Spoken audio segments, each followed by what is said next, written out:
In your book, Our Lady of the Weeping Palm, that was published in 2009, in the very last page, you say, Child M, practitioner of organized sound and text, living, working in downtown Los Angeles. How long have you been practicing sound and text? Together, probably 15 years. I think that's right. But sound always, you know, I was a musician first, and have had several lifetimes within that. So I was a jazz guitarist for most of my 20s, working on the East Coast, and made a living doing it, which was my goal at the time. So I'd been moving toward writing for a long time and became fascinated with pop music because there was this other element of lyric in there. So that brought me to Los Angeles, where I did singer-songwriter, played clubs a lot. But what was interesting about that is I was always working against the grain of anything commercial. I didn't realize it. So I'd go out to these rock clubs, and I remember one night the MC got up and he goes, "All right, we're coming back to earth now." So your first contact with poetry as a writer was through pop music? And that's sort of where this discussion probably begins its most interesting point, because I started learning the difference between those two disciplines in a real way. And what do you discover? Well, that you can't just throw lyrics on a page and have them stand up as poetry. The opposite can work to an extent, but music gives you enormous kind of carte blanche. You can do, I can't get no satisfaction through a whole song and have it work, and it works fine, you know? And it doesn't. So the first thing I did was I brought these modified poems to Sarah McLeay's workshop. Okay. And they were, my lyrics kind of somewhat reorganized. Sometimes they were just the lyrics. So these lyrics that you brought to Sarah McLeay's workshop came from songs? Yes, initially. And I thought there was I thought the crossover would be much easier because my lyrics are sort of poetic in a sense, you know? But certainly not poetry that can stand on the page, or at least not many of them. And how long from that time when you were bringing the poems to Sarah McLeay's workshop to this book, to Our Lady of the Weeping Palm? Probably 10 to 12 years, I think. Okay. It was a while. Could you give us an example of a poem from this book? Sure. Hum. 1. Listen. A cold blue eucalyptus on the valley floor is shivering in a pool of sand, in a glittering wig of embers. Darkness, even when the sun is highest. 2. For a month now, I've been receiving packages addressed to you who will light these. Seeds for growing poppies, though I never placed an order for them. Darker gardens, flames disguised as brilliant petals lap the walls of my suburban home. And this is only February. Winter, and already more than 8 days have been hotter than July last year.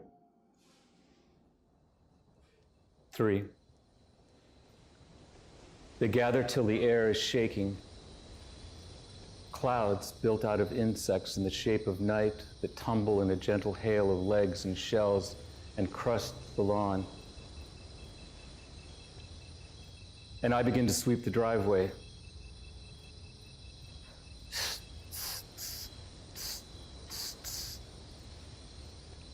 I press the broom into the bodies, stir the wrinkled tinder till it's copper, spark, and crackling on the double black of ash and asphalt.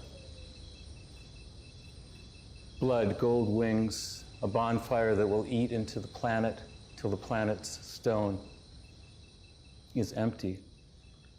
Glitters, clean as blades of daylight, a brilliant future weather post the hurricane of things alive. Los Angeles is a main character in this book, in Our Lady of the Weeping Palm. Mm-hmm. You have references to the Watt Towers, Montebello, Absolutely. Hollywood, all the freeways. What's at the core of this fascination with Los Angeles? It's what is at the core of my fascination with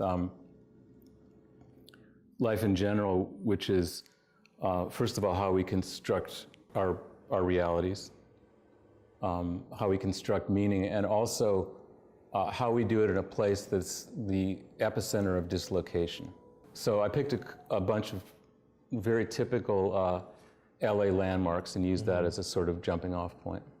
But I was more interested in collage, in a sense, with all these. That was one of my primary interests in these poems, because my reality, maybe it's family and all the different hats I have to wear, but it comes at me in pieces. So my challenge is to take all these disparate pieces and kind of knit them into something that resembles a coherent day-to-day reality. I like the way you treat this idea of success in Los Angeles. You talk about palm trees and swimming pools and actors, and then you question this concept of success. The other thing I saw in the book is fame, and I don't know if that was part of your intention, but fame or success as the new religion. Yeah, like that absolutely. was the veneration of the city. Yeah. Well, religion infects all these, or affects or influences all these looks. You know, the one I was most proud of, actually, the one little piece that I put together was the Walk of Fame. There's a poem in there called about the Walk of Fame. And it was so clear. I was walking down there, it's like, oh my God, these are gravestones. Yes, this is where it all ends, all this striving. It ends on a pea-stained sidewalk with people walking all over you.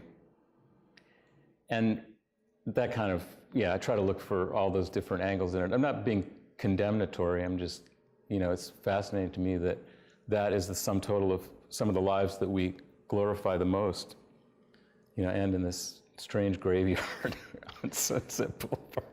The other question about these poems, and I don't know this, is if some of these poems or the text are now integrated in music pieces? Yes, absolutely. Okay, so could you talk a little bit about how that happened? I like that same sense of collage for what I call my musical performances, but I hope at some point it will be bits of everything. Right now, what's happening is I still am attached to some song forms, so I'll have bits of songs that are cut up, interspersed with spoken word. So I do quite a bit of that in my performances now. The other thing about this book is there is some interest in the graphic display of the poems. What was behind that intention? Well, I have a third discipline that is a lot less present, but it's something that's always interested me, and that is visual art. And if you go to, I have a website called thefallofman.com, which is sort of a clearinghouse for all my different interests. And all the graphics were done by me, and they're all collages. It's harder to get that effect of collage in a linear setting. So with music, you can make an attempt at it with poetry, and I think that was the idea. I wanted it to seem disconnected somehow on the page. The text? Yeah. Yeah. Strangely, though, you can do it in performance in a way that makes it sound like it's written more conventionally. So that's the attempt there. And that's influenced by idea of collage, visual collage. Could you do another example from another poem from the book? Okay. So this poem is not necessarily connected to my musical performances. I'm trying in this poem to take a very particular moment and explode it into something much larger. So it starts with a thirsty driver, and then it takes on thirst as a larger theme of the universe, you know, beyond humans, really. So here we go. It's called Consumer. Engine. Little furnace on the desert, speeding west above the black top. Metal night below the hood, and miles still from the coast. A few feet further back, a camel, spilling ash across the driver's fingers, bursts outside the car's door into roaring air and larger night. Those new stars, bits of cinder fluttering up. The driver, bored. His radio is shorted out, and he scraped his favorite 8 cassettes to whispers. But he does this. Tries to sing. Can't. He starts again. Can't. Swallows, trying to wring what's left of moisture on his tongue out. Reach the music where it's dried against the sandy pipes. Water. Water. While the motor bathes its own 6 throats with bursts of fuel. Balm between reports and revolution. Miles, an exit, miles more exits, and the driver who's thirsty isn't stopping yet. That light's appeared. A wire above the dashboard at the bottom of the sky that signals desert being swallowed up, the western sprawl, and home, the latest ocean, built with sand that's baked with water into concrete. Shapes of appetite. Reefs, a freeway, island towers, current flooding cables hung as nets from iron spines above the sub-ex-urban bed. Every glittering shell is a building. And salt is in the water here. It's in the wind. Their teeth are caked with it. The builders, time, an exit,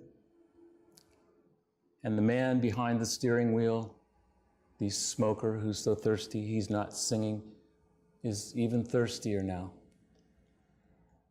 That much further toward a dry he's drowning in, consumed by where it's empty. There, that ache again. Same infant tongue, the small soft rattle, but still, before it learned to make the human sound, I want. But even further back, thirst before the tongue, before the body, bitter vapor climbing off a tide pool, mouth of sun, bowl of desert, sand, and what the sand held as its prisoner. Tar that's flora, tiger, bison, camel, mammoth shoulder deep in panic, pistons gnawing at the oily marrow hurtling toward an ocean made of cities, made with engines, and the fingers leaking water from a sponge, the priest extending toward the tiny brow. Bright, cold, clean, clear, splash. The thin cry, heartbeat, little engine. Singing, Ego te baptismo in nomine. And that taste again, the salt smeared on his lips, the sign of thirst for mineral wisdom, what the earth wants, what we swallow, what will swallow us.